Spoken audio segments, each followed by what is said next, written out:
Do you think that people who do not have knowledge of how the psyche operates, have not really investigated their own psyches, should then take psychedelics, take large doses? Well, I don't know.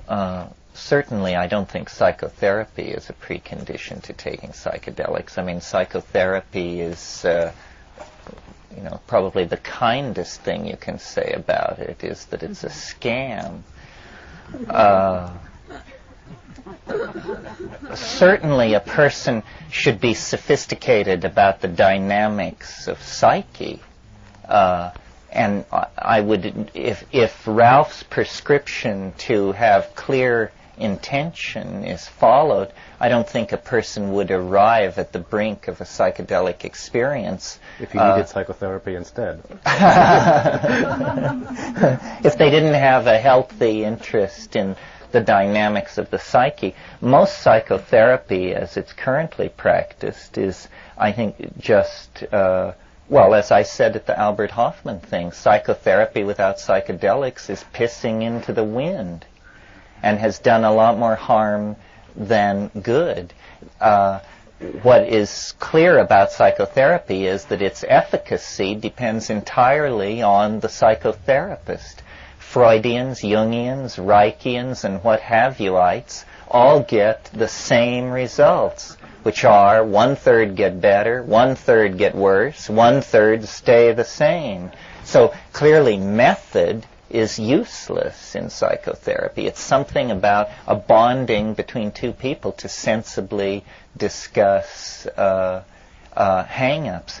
What I think is generally felt to be true among psychedelic researchers is that early psychedelic trips tend to have a personalistic cast to them, tend to address one's hang-ups, problems in relationships, difficulty in coming to terms with parents and loved ones and so forth. But that people who persist with psychedelic experimentation quickly burn through that. No, I think that if there's a relationship between psychotherapy and psychedelic shamanism, it's that psychotherapists must apprentice themselves to psychedelic shamans and must learn what they're doing, because they're doing better than 1/3 get better, 1/3 get worse, 1/3 stay the same. Neurosis in extremely shamanically oriented societies with a tradition of psychedelics is almost unknown. And I saw these people work in the Amazon, and their intuition and their perspicacity in dealing with human situations was clairvoyant, you know? I mean, they just could go right into it. And so I think the relationship between psychotherapy and psychedelic shamanism should run the other way.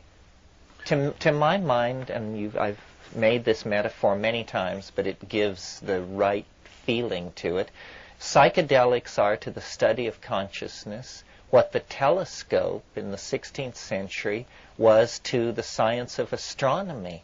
And, you know, the telescope was suppressed. I mean, Galileo had to humble himself. Giordano Bruno was burned at the stake. Now they want to suppress the inner telescope, the telescope that brings the stars and galaxies constellated in the human psyche up for close inspection. Well, I suspect they shall have the same fate as they had with the suppression of the telescope. They will just be looked at as pedestrian, plebeian Philistines, and the people who had the good sense to advocate this, people like Ralph Metzner, will be hailed as forward-looking visionaries.